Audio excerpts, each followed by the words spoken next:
O Senhor, essa semana, Ele estava mexendo muito comigo, falando sobre o ambiente. Tudo é um ambiente. Nós estamos aqui num ambiente. E deixa eu te falar, nós temos nos esforçados para transformar esse ambiente em um lugar bom. Nós temos nos esforçado, pagado um alto preço para atrair a presença de Deus para esse lugar, porque aonde o Senhor está, ali o lugar se torna santo. Então nós temos nos esforçado para tornar esse lugar um bom lugar. Porque, pastor Pedro, nós como cristão, eu preciso querer estar aqui. Nós precisamos gerar esse desejo de estar aqui, porque aqui nós buscamos a face de Deus. Nós precisamos gerar esse desejo. Nós precisamos querer estar aqui. É contar os dias. Senhor, eu não vejo o dia de chegar quarta. Senhor, eu não vejo o dia de chegar sábado, mas o ano que vem domingo. Nós precisamos gerar esse desejo de estar aqui. Porque escute, se você não tiver esse desejo de buscar a face do Senhor, infelizmente, sinto muito que eu vou te falar, você não vai suportar 2024. Porque, pastor Pedro, é muita pressão sobre nós. Há muitas dúvidas que vêm sobre nós. Então nós precisamos estar alinhados com o coração de Deus. Nós precisamos mergulhar mais profundos em Deus.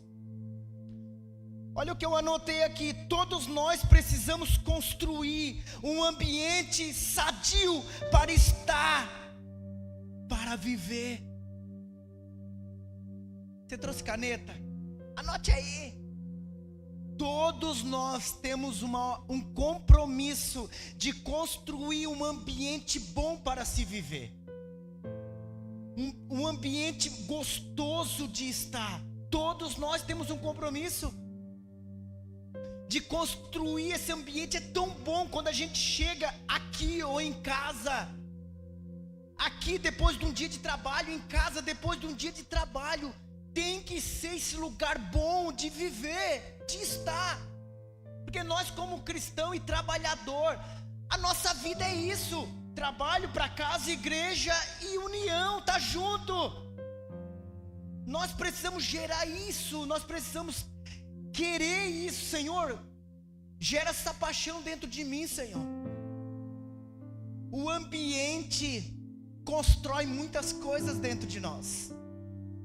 Você precisa entender que o ambiente muda a nossa história, muda a nossa maneira de ver, de pensar, de agir. Tudo é através do ambiente. Eu anotei algumas coisas. Abra comigo em Atos. Atos 3, versículo 1. Que o Senhor nos faça entender nessa noite sobre o ambiente. Aleluia. Atos 3, versículo 1. Aleluia.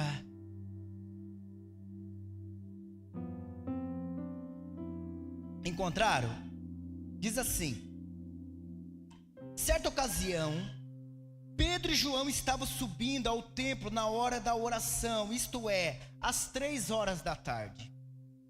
E aconteceu que um aleijado de nascença estava sendo carregado para um dos portões do templo, chamado Portão Formoso. Todos os dias, repete comigo, todos os dias colocavam ele ali para pedir esmolas ao que estavam entrando no templo. Versículo 3. Quando viu que Pedro e João iam entrando no templo, pediu-lhe que desse um donativo. Fixando nele o olhar, Pedro, em companhia de João, disse: olha para nós. E o homem olhou para ele com a intenção e na expectativa de receber deles alguma ajuda. Versículo 6. Então afirmou-lhe Pedro: não possuo prata e nem ouro, mas o que tenho isto te dou. em nome de Jesus Cristo, o Nazareno, erga-te e anda. Está dando bonito, meu filho. Está dando...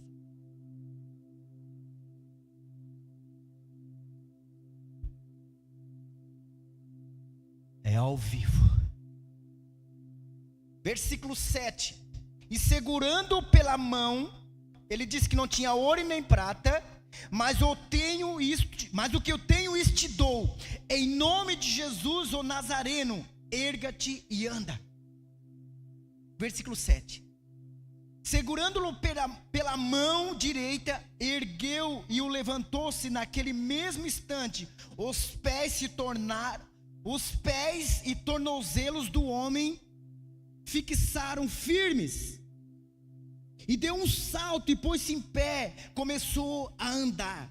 E logo em seguida entrou com eles no pátio do templo, andando e saltando e louvando a Deus.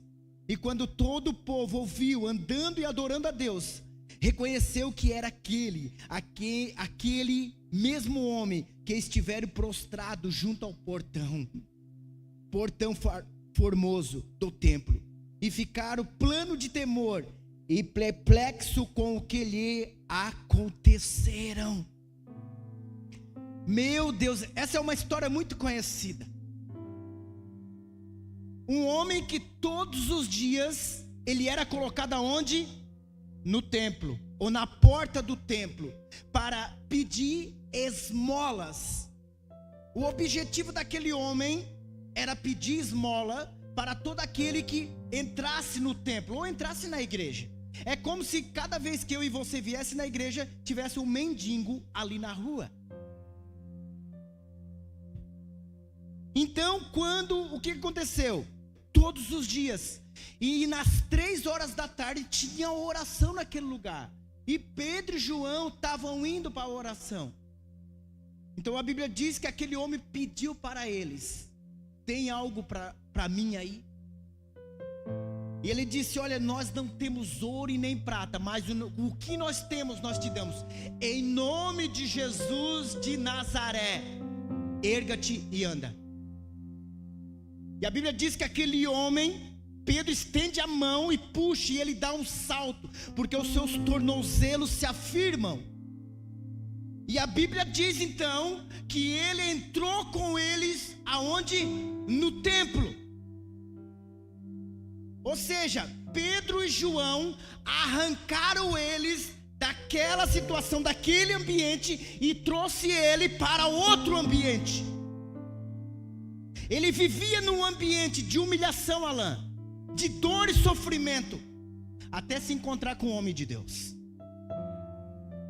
Foi exatamente, todos os dias você precisa entender. O ambiente que você vive vai o quê? Ou vai expandir a sua mente, ou vai te cauterizar a sua mente. Aquele homem não sonhava mais.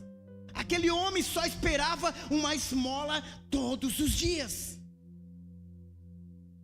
Então, a partir do momento que ele encontrou com homens de Deus, ele disse: olha, o que tu quer, nós não te damos, nós não temos, mas o que tu precisa, nós temos.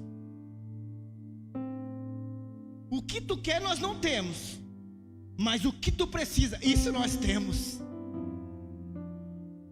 Então, deu um salto e entrou com eles no templo. Para quê? Para adorar a Deus. Um ambiente de dor e sofrimento trouxe ele para um novo ambiente. Nós precisamos entender o ambiente que eu e você estamos. Nós precisamos entender o que eu fiz a abertura. Nós construímos o ambiente sadio. Nós é que construímos o ambiente sadio. Nós precisamos entender isso. Levaram ele para dentro do templo. Arrancaram ele daquele lugar, daquele ambiente aprisionador, humilhante, dependente de humanos. Arrancaram ele de um lugar humilhante, sofredor, sem expectativa, um ambiente aprisionador. Era um ambiente que ele era preso naquele lugar, e ele dependia de pessoas. A Bíblia não diz para nós depender de pessoas, nós depender dele. Agora nós podemos ter comunhão um com o outro, podemos andar um com o outro, mas depender só dele. Mas ele era um homem dependente, carente de pessoas. Se eles não trouxessem ele para aquele lugar, ele poderia se esforçar e vir se arrastando para aquele lugar. Só que ele era para ter dito assim, ó, não me deixe aqui na porta, me coloque para o lado de dentro. Me coloque para o lado de dentro. Mas sabe por que ele não entrava? Porque com quem ele andava, preste atenção, só levava ele só até ali. Escute, eu só vou levar você, escute, eu só vou levar você aonde eu já fui. Não tem, só uma pessoa que está liberta pode chamar alguém que está aprisionado. Só alguém liberto. Então Pedro disse, eu não tenho prata e nem ouro, eu sou um homem liberto, sai deste lugar. Aqueles homens levavam ele até ali, porque era exatamente daquela maneira que eles também estavam, mente presa, aprisionados também. Por favor, escolha as pessoas específicas para você andar. Não ouve todo mundo. Não. Um ambiente, nós precisamos construir um ambiente sadio. Meu Deus, o Senhor está queimando essa noite de ambiente. Quando eu e você entender que é através do ambiente que há um crescimento, então nós vamos começar a construir um ambiente sadio. Meu Deus, eu anotei algumas coisas. Depende do ambiente que você convive, ou com as pessoas que você se comunica, vai expandir a sua mente, ou vai cauterizá-la. É ou não é, Alan? Depende das pessoas que eu estou, o ambiente que eu estou, ou com as pessoas que eu me comunico, eu vou crescer ou diminuir. Ou vai expandir a minha mente, ou vai cauterizar a minha mente. Pastor, o que é cauterizar a mente? Ele não consegue raciocinar o que é certo do errado. Cauterizado é uma mente congelada. Eu disse, meu Deus, o que é isso? Cauterizada. E a Bíblia diz, mente cauterizada. Abra comigo. Olha onde é que está escrito. Está em 1 Timóteo 1,4. Eu disse, meu Deus, tem isso na Bíblia. 1 Timóteo, vamos achar.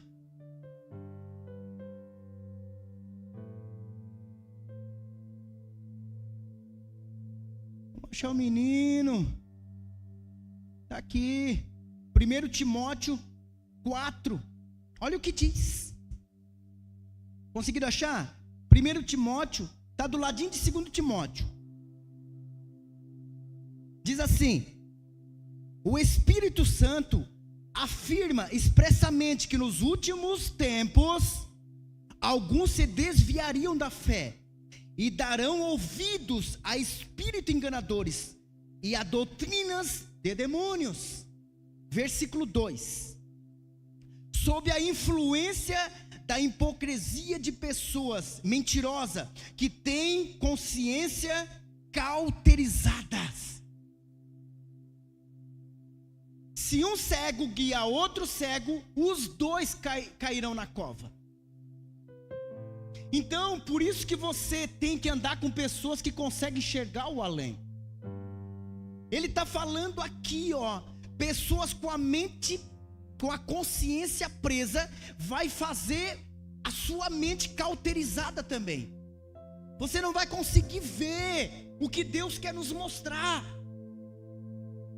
E nós precisamos então o que? Senhor, nos traz clareza do que eu preciso ver, Senhor. Mente congelada, gente, não consegue pensar direito. Então nós precisamos o que? Tomar uma atitude, tomar uma posição. Então nós precisamos sair de alguns lugares Só que a pessoa que está com a mente cauterizada, ela não percebe. Isso que é o terrível. Isso que é terrível. Porque não é verdade, pastor Pedro? Se a pessoa soubesse, não, eu estou com a mente cauterizada. Saia de um ambiente, vai para outro para você ver. Aí você vai perceber. Aí você vai perceber. Se você fazer todos os dias a mesma coisa, então não vai expandir a sua mente. Nada muda se eu não mudar alguma coisa. Nada. Então Pedro e João tiraram ele daquele lugar e levaram ele para dentro do templo para adorar a Deus. Esse é o papel dessa casa. Tirar pessoas aprisionadas, que elas nem percebem que estão, e levar elas para um novo lugar. A partir do momento que aquele homem percebeu que ele estava de pé, ele disse: eu vou glorificar a Deus. Ele entrou para dentro do templo e nunca mais foi o mesmo, porque ele não voltou mais a ser manco e a depender de pessoas, porque agora ele tinha ouvido falar de Jesus de Nazaré. Abra comigo, quero te levar em outro texto, para você entender aonde eu quero chegar. Está em Marcos.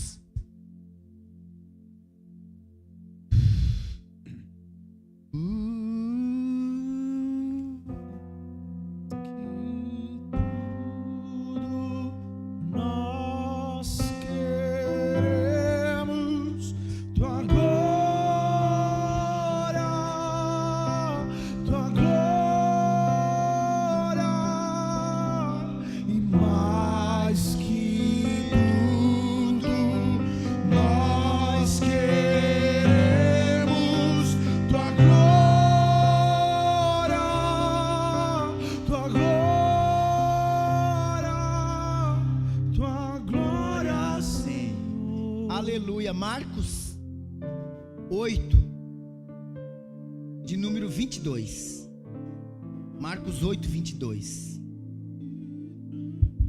Chegaram lá? Está no telão? Isto. Diz assim, olha que passagem. Chegando a Betsaida, algumas pessoas trouxeram um cego à presença de Jesus e rogaram-lhe que o tocasse. Versículo 23. Então ele tomou o cego pela mão e o conduziu para fora da aldeia. Pegue aí. Pegou ele pela mão e conduziu ele para fora da aldeia. Em seguida cuspiu no seu olho, cuspiu nos olhos daquele homem e lhe impôs a mão e indagou: vês alguma coisa? Versículo 24. O homem levantou os olhos e afirmou: vejo pessoas, mas elas se parecem como árvores caminhando. Mais uma vez Jesus colocou as suas mãos sobre os olhos do homem, e no mesmo instante, tendo sido completamente restaurado, viu com clareza e podia discernir todas as coisas. Versículo 26. Então Jesus enviou aquele homem para casa e disse: recomendo-lhe, nem sequer no povoado entres. Não se distraia. É uma palavra, ela é muito profunda. Talvez eu já tinha lido ela e não tinha percebido. Jesus estava numa aldeia e chega alguns homens, levam Alain, um homem cego, e diz: Jesus, coloca a mão nele. E a Bíblia diz, pastor Pedro, que Jesus pega o quê? O homem pela mão e leva para fora da aldeia. Então gospe no seu olho E ele diz: tu está vendo alguma coisa? Quando ele diz: erga a tua cabeça, com certeza ele estava com a cabeça para baixo, olhando para o chão. Então ele olha e diz: eu estou vendo homens, mas parece árvores se movendo. Então a Bíblia diz, pastor Pedro, que novamente Jesus coloca a mão, William, no olho daquele homem. Então a Bíblia diz, William, que aquele homem consegue ver com clareza.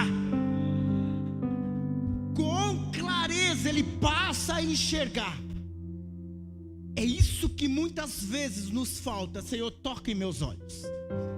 Senhor, eu não estou conseguindo enxergar com clareza, Senhor. Por favor, toque em meus olhos. Aonde, escuta o que eu vou te dizer, aonde você pedir para ele tocar, ele vai tocar. Porque um dia, Bia, tinha um profeta que disse: Senhor, eu sou um homem de lábios impuros. Sabe o que a Bíblia diz, Ezequiel? Que um anjo pegou e tocou na boca dele. Aonde você precisa ser tocado, ele tocará. Ele tocará. É nos olhos, é no coração, é na cabeça, é aonde ele tocará. E ele tocará, essa é a intenção de Deus. Então ele passa a ver com clareza. Pela segunda vez. Alguns estudiosos dizem que era, não que Jesus não acreditava, era aquele homem que não acreditava. A Bíblia é o único trecho que diz que Jesus tocou 2 vezes numa pessoa. Mas ele tirou ele fora da aldeia e disse: vai para casa agora, não entre mais naquela aldeia. Preste atenção, pastor, por que Jesus disse, tirou ele daquele lugar, tirou ele de um ambiente e trouxe ele para outro ambiente? Porque a Bíblia diz que aquela cidade, João Vitor, Jesus tinha feito muitos milagres. Muitos. Tinha curado, tinha feito multiplicar pães, ele tinha feito tudo, pastor Pedro. Mas a Bíblia diz num trecho ali, que disse assim, ó: ai dessa cidade, porque se eu tivesse feito os milagres que eu fiz nesse lugar, outras pessoas tinham se arrependido. Jesus tinha feito muitos milagres naquele lugar. Então ele tirou aquele cego daquele ambiente, porque era um ambiente tóxico. Era um ambiente, a Bíblia diz que eles não se arrependiam. Jesus fazendo milagre, Alain, Jesus curando, libertando, sarando, mas eles não se arrependiam dos seus pecados. Eles continuavam da mesma vida. Então Jesus disse: ai dessa cidade Betsaida, ai de vocês, porque eu fiz tantas coisas, tantos milagres que eu fiz no meio de vós, e vocês não se arrependeram. E nós temos visto, você tem visto milagre na sua vida. Você tem visto milagre na sua vida. Todos aqui, não tem um que congregam nessa casa que não foi tocado em alguma área. Todos. Então, por favor, esteja nesse ambiente para glorificar a Deus. Esteja nesse ambiente para glorificar a Deus. Porque Ele nos tirou do ambiente de dúvidas, de medos, de insegurança, e nos transportou agora para um novo lugar. Vai para casa. Vai para casa. E aquele homem, ou seja, um ambiente, eu preciso mudar alguns ambientes. Tem ambiente que não serve mais para mim e para você. Porque se ele voltasse, pastor Pedro, para aquele ambiente, ele seria como aquelas pessoas. E Jesus não quer só curar. Eu não posso estar atrás de Jesus pelo que ele fez. ou seja, por aquilo que Ele quer me dar. Mas eu preciso estar atrás de Cristo por aquilo que Ele é. Por aquilo que Ele é. Nós precisamos seguir esse Cristo por aquilo que Ele é. Que nessa noite o Senhor nos pega pela mão. Se eu estiver em algum ambiente, que o Senhor não esteja contente, que Ele nos pegue nessa noite na nossa mão e nos leve para um novo lugar e diz: agora volta para casa.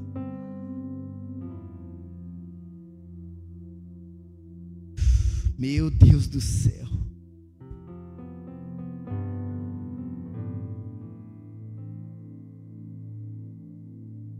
Um ambiente sadio. O ambiente sadio torna as pessoas sadias. O ambiente sadio torna pessoas sadias. É automático isso, João Vitor. Um ambiente, gente, é muito real, você pode perceber. Nós que somos casados, se a esposa está feliz em casa, glória a Deus, aleluia. É real isso, Wesley. O homem está feliz, mas a mulher está triste. Não é a mesma coisa, pastor Pedro. É um ambiente dela. Então, somos nós que construímos esse ambiente sadio. Deus nos deu essa ferramenta e hoje nós precisamos sair daqui entendendo isso. Um ambiente sadio é gostoso de estar. Aonde tem palavras doces, aonde tem palavras de amor, é gostoso de estar.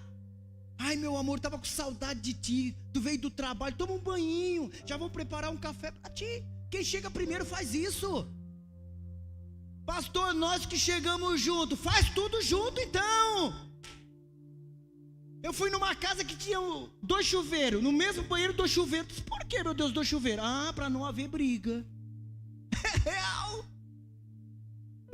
Então vão junto, façam junto, crie esse ambiente gostoso de viver.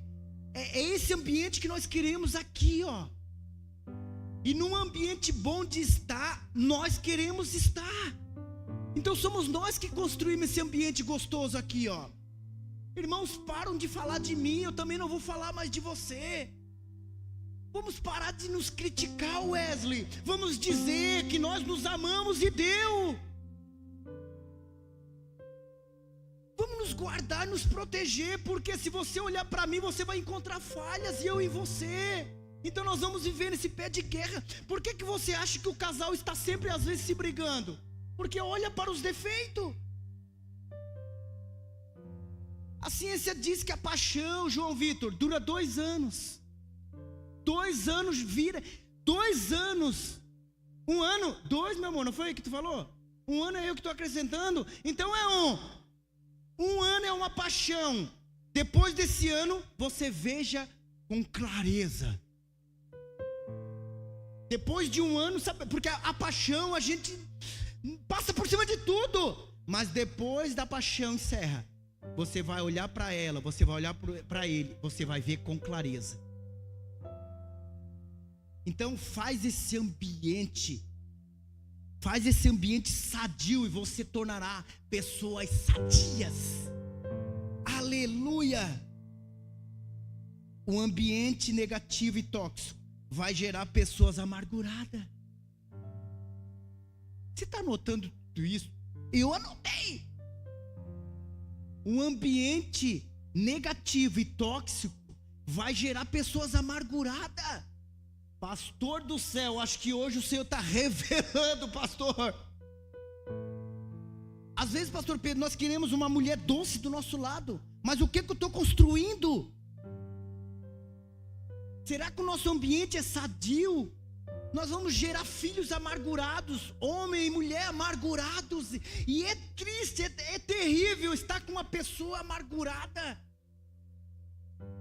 Por favor, hoje o Senhor está nos dando receita de transformar um ambiente gostoso de viver, um ambiente bom. Meu Deus, está tudo na nossa mão. nas nossas mãos.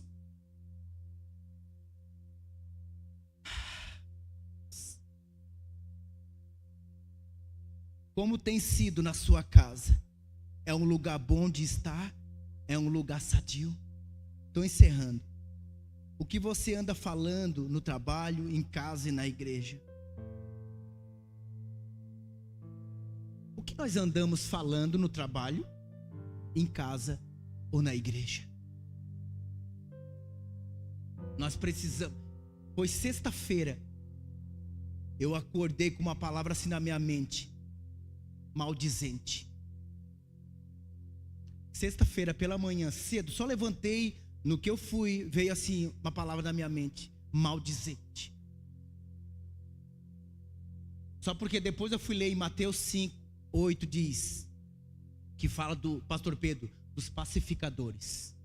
Maldizente e pacificadores. Pastor, o que é maldizente? É falar de alguém pelas costas. Pastor, o que é pacificador? O que é pacificadores? Unir as pessoas. Nós somos pacificadores, amém? A Bíblia diz: bem-aventurados pacificadores, William, porque serão chamados filhos de Deus. Pode ficar de pé, igreja. Bem-aventurados pacificadores, porque serão chamados filhos de Deus. E é este lugar que Deus quer nos colocar. Bem-aventurado, feliz é os pacificadores, aqueles que unem, aqueles que protegem, aqueles que guardam um ao outro. É esse que o Senhor está nos tornando, amém? É essa igreja que eu sonho, é essa igreja que eu trabalho. Pacificadores de Deus. Pacificadores. Eu profetizo que você seja um pacificador de Deus. E as pessoas vão olhar para você. Você é o filho de Deus. Você uniu meu casamento. Você uniu nossos irmãos. Você é um pacificador dele. Sim. Bem-aventurado os pacificadores, porque serão chamados filhos de Deus. Filhos de Deus. Que da sua boca saia coisas sadias. Que da sua boca saia coisas de amor, de paz e de alegria. Porque o Senhor nos deu isso nessa noite.